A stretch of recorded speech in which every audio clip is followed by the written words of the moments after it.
saudara-saudari yang dikasihi dan diberkati oleh Tuhan kita Yesus Kristus. Salam sejahtera, salam sehat, salam semangat untuk kita sekalian. Pada hari ini kita akan kembali mendengarkan renungan malam edisi hari Sabtu tanggal 3 Agustus tahun 2024. Kita dengan penuh sukacita akan mendengarkan renungan malam berdasarkan Almanak Gereja Kalimantan Evangelis yang terdapat di dalam kitab Hakim-Hakim pasal 6 ayat 1 sampai ayatnya yang ke-24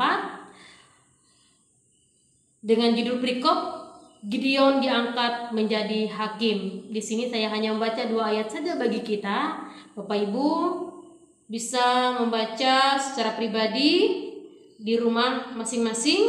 Saya hanya membaca pada ayatnya yang ke-15 dan pada ayatnya yang ke-16. Demikian bunyinya ayat yang ke-15. Tetapi jawabnya kepadanya, "Ah Tuhanku, dengan apakah akan kuselamatkan orang Israel? Ketahuilah, kaumku adalah yang paling kecil di antara suku Manasye, dan aku pun seorang yang paling muda di antara kaum keluargaku." Berfirmanlah Tuhan kepadanya, "Tetapi akulah yang menyertai engkau. Sebab itu engkau akan memukul kepala orang Midian itu sampai habis. Firman-Mu pelita bagi kaki kami dan terang bagi jalan kami." Amin.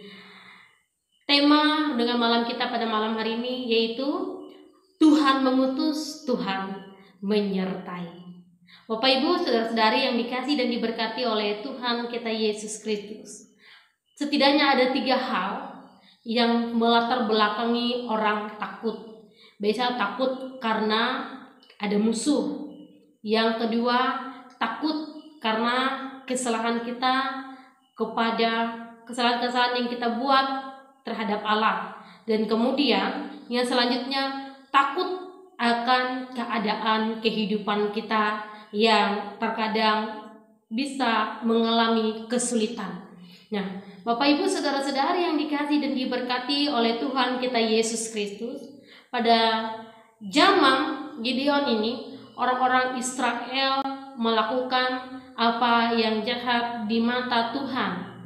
Apa kejahatan yang mereka lakukan? Yaitu mereka menyembah Baal dan Asyera, dan pada saat itu juga mereka kadang menjadi bangsa yang tidak dengar-dengaran akan perintah Allah. Nah, Bapak Ibu yang dikasihi dan diberkati oleh Tuhan kita Yesus Kristus, karena mereka melakukan suatu kejahatan, maka Tuhan memberikan sebuah hukuman bagi bangsa Israel, yaitu selama 7 tahun hidup melarat, dan selama 7 tahun Tuhan menyerahkan mereka kepada bangsa Midian. Mereka merasa pada saat itu bangsa itu ditindas oleh bangsa Midian.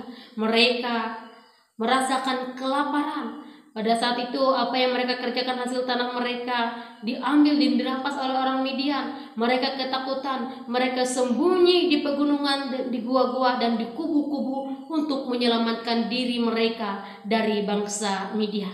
Akhirnya mereka pun kewalahan dengan keadaan mereka. Akhirnya mereka memohon kepada Tuhan supaya ada orang yang memimpin mereka untuk dapat mengalahkan orang-orang Midian tersebut. Nah, di bawah pohon terbantim, malaikat Tuhan memilih salah seorang yang bernama Gideon, anak Yoas, orang dari Abiezer. Yaitu pada saat itu ketika malaikat Tuhan memilih Gideon sebagai hakim bagi bangsa Israel, maka pada saat itu Gideon menyampaikan keluhannya atas penderitaan bangsanya yang disampaikan Gideon kepada malaikat Tuhan. Keluhan itu ditindaklanjuti oleh Allah dengan menyatakan panggilannya atas Gideon pada saat itu. Nah, Bapak Ibu saudara yang dikasihi dan diberkati oleh Tuhan kita Yesus Kristus, mulanya Gideon tidak merespon secara positif panggilan Tuhan karena ia merasa tidak percaya diri. Ia sukar baginya untuk memahami alasan Allah memilih dia untuk menjadi alatnya menolong bangsa Israel pada saat itu, karena ia merasa dirinya tidak pantas, tidak memenuhi syarat, ya. Namun Tuhan menjanjikan penyertaan bagi Gideon pada saat itu, ya. Tuhan mengutus, Tuhan menyertai. Kaumnya adalah yang paling kecil di antara yang bangsa itu, dan dia paling kecil di antara kaum keluarganya, ya. Gideon merasa tidak ada artinya, namun bukan kondisi yang demikian, tetapi pada pilihan Allah. Bukan karena keperkasaan seseorang, bukan karena kekuatan manusia, namun karena penyertaan dan juga strategi dari Allah, maka manusia dapat menjalankan panggilan dan juga dari pimpinan daripada Tuhan Yesus. Bapak Ibu saudara-saudari yang dikasih dan diberkati oleh Tuhan kita Yesus Kristus, Tuhan memahami keadaan perasaan takut Gideon pada saat itu yang juga diceritakan Gideon kepadanya. Kriteria pemeliharaannya bukan didasarkan pada hal-hal lahiriah seperti penampilan, kemampuan, atau kehebatan seseorang, tetapi pada kepekaan batinnya, ketulusan hati, dan juga kesediaan mau taat melakukan apa yang menjadi kehendak Tuhan. Akhirnya ketika Gideon dipilih oleh Allah menjadi hakim, ia mampu merobohkan mesbah-mesbah Baal yang tempat orang menyembah Baal pada saat itu, dan dia berhasil membuat mesbah bagi Tuhan yang dia beri nama pada saat itu, ya, Tuhan itu keselamatan. Dan pada saat itu juga Gideon mampu mengalahkan musuh-musuhnya dengan anggota hanya 300 orang saja. Dia dapat mengalahkan orang-orang Midian, dia dapat mengalahkan orang-orang dan juga pemimpin-pemimpin Midian pada saat itu.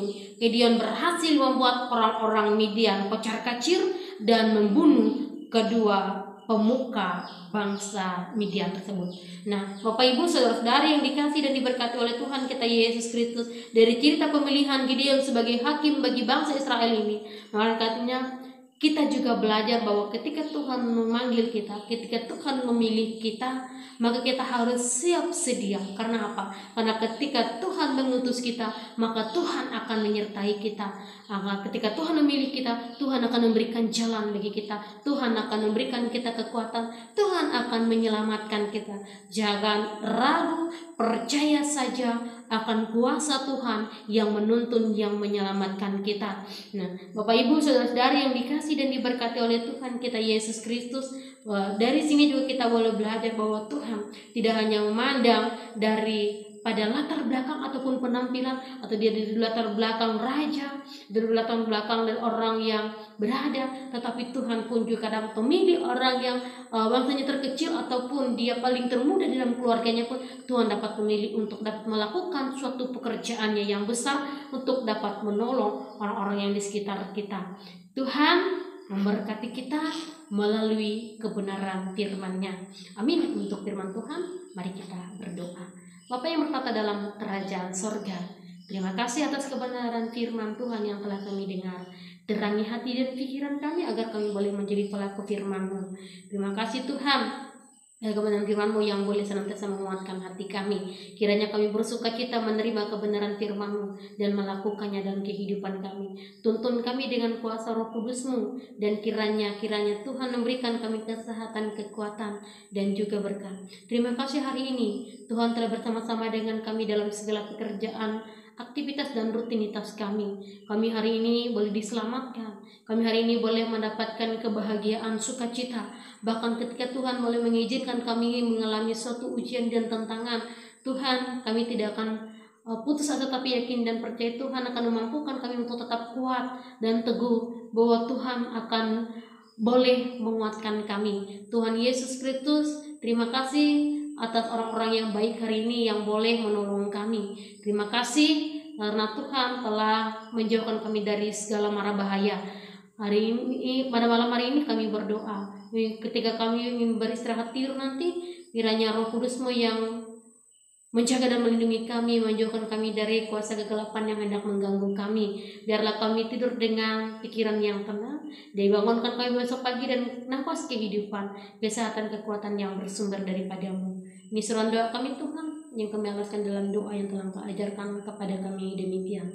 Bapa kami yang ada di sorga, dikuduskanlah namamu, datanglah kerajaan-Mu, jadilah kehendak-Mu di bumi seperti di sorga. Berikanlah kami pada hari ini makanan kami yang secukupnya, dan ampunilah kami akan kesalahan kami, seperti kami juga mengampuni orang yang bersalah kepada kami. Dan jangan membawa kami ke dalam pencobaan, tetapi lepaskanlah kami daripada yang jahat. Karena Engkau yang punya kerajaan dan kuasa dan kemuliaan sampai selama-lamanya. Amin. Selamat malam, Tuhan Yesus memberkati. Shalom.